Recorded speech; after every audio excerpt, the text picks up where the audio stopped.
Hey everyone, and welcome to Milo Game Reviews, where we review games both new and old on all platforms. My name is Milo, and if you like the content that I make, then please subscribe to the channel and click the notification bell so you never miss a review when it comes out. Today, we talk about the recently released game Five Nights at Freddy's Secret of the Mimic. Now, Five Nights at Freddy's is a long-lasting series that started out as a small, humble game by a single creator and now has grown into a massive franchise with plenty of sequels, spin-offs, merchandise, movie series, and more. My first experience with a Five Nights game was with Security Breach, the first fully 3D adventure game made by developer Steel Wool Studios. I personally fell in love with the colorful characters, the detailed world and lore, and played all the other main games since then. Maybe someday I'll do a review on those games as well, but for now, let's focus on Secret of the Mimic, which is Steel Wool's latest creation. Secret of the Mimic tells the story of Arnold, an overworked man who gets sent in by dispatch to check out a manor where sensors have picked up strange movements. The place is seemingly abandoned, so it is up to you to check out what those movements entail. The game starts out very slow, with some great build-up. In a sense, it reminded me of that intro of Resident Evil 7, but only a bit more family-friendly. You get greeted by a wonderful and colorful show, and then it is up to you to explore the manor's many rooms and hallways. You do this by using a device that lets you open locked doors depending on your security level. There are 6 security levels in total, and as you upgrade your security clearance throughout the game, you gain access to more and more areas. As the game progresses, the entire map becomes more open, and you can return to earlier visited areas to find secrets or collectibles. In a way, it feels a bit like a 3D Metroidvania, like it was also the case with Security Breach. Now, one thing that immediately becomes apparent when playing the game is how the movement feels when interacting with the environment. Instead of pressing a button to open a door or turn a switch, you have to manually perform that action with the controller or mouse. That means you have to drag your mouse in a certain direction to open a door, or actually rotate it to turn handles. The reason that they did this is that the game is also playable on PlayStation VR 2, and therefore the environment needs to be interactable like this. It does result in some clunky controls and situations when interacting with items throughout the world though. As you explore the manor, you will have to deal with the so-called Mimic. The Mimic is an entity that has the ability to activate any mascot suit in the vicinity and start patrolling the area in search of the player. This reminded me of Alien Isolation, where at random moments the xenomorph can come out of nowhere and start patrolling as well. Just as with that game, here you also head into rooms and at random moments the Mimic can decide to become active and start patrolling. It does keep you on your toes at all times, but also takes away moments where you want to appreciate all the environmental details that Steel Wool has implemented in the game. Secret of the Mimic runs on the Unreal 4 engine instead of the 5, but even so, the game is still gorgeous, runs smoothly, and there's plenty to see. The environments are not as detailed as in Security Breach, but is still more detailed than some AAA games even. Everywhere you look, you see different mascots, posters, cutouts, blueprints, and more that are all unique and add to the overall atmosphere. It really feels like a place that used to be sprawling with life and history. Every time I found a new suit I had not seen before, I had to take a moment to admire it, or be creeped out by it. You will head to several main areas in the manor, and each place is distinctively different, with one area being an industrial workshop, the other a bright circus, and you even go to a hospital-themed section.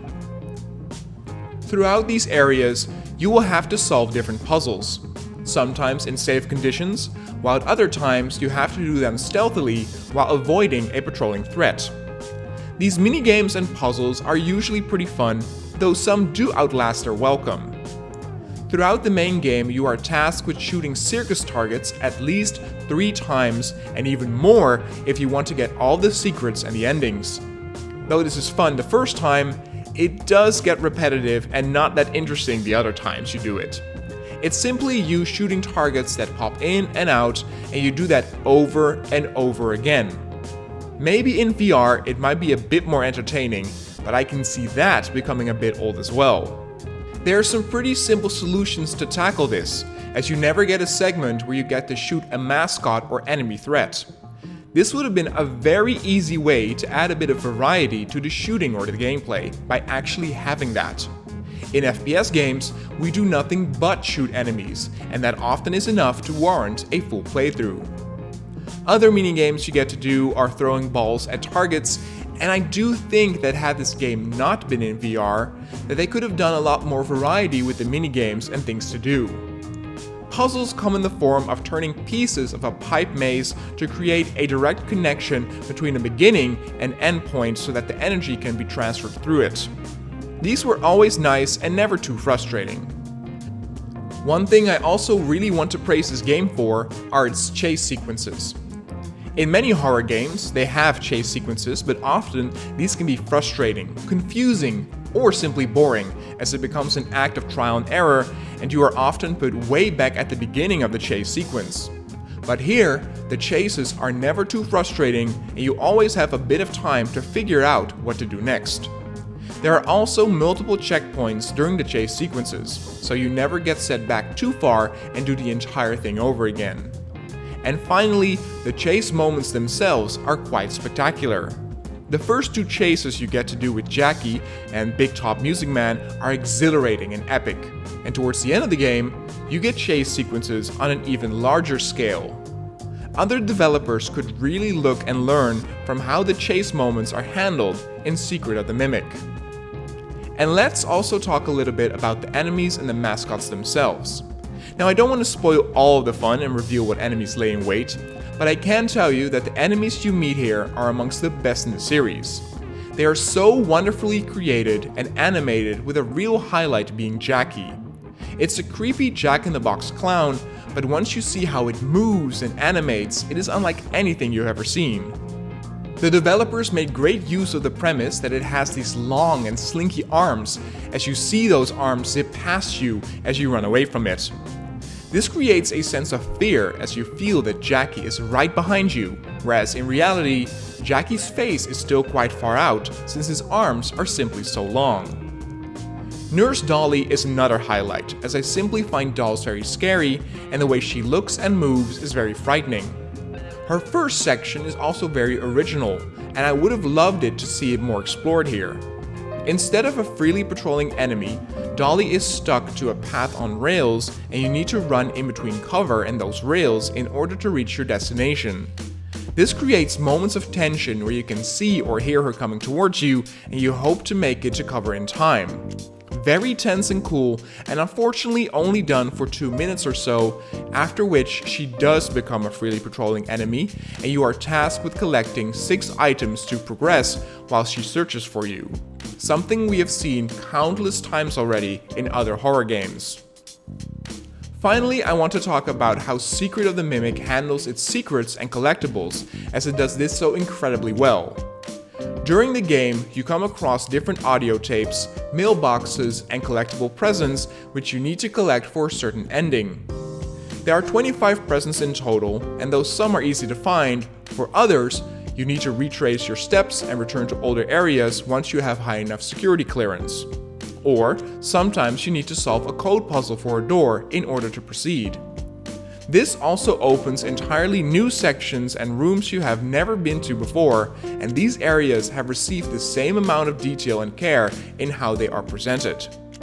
In one room with a present, you can see that someone slept there and has these drawings on the wall, whereas another room is a special party room filled with confetti, balloons, and a birthday cake.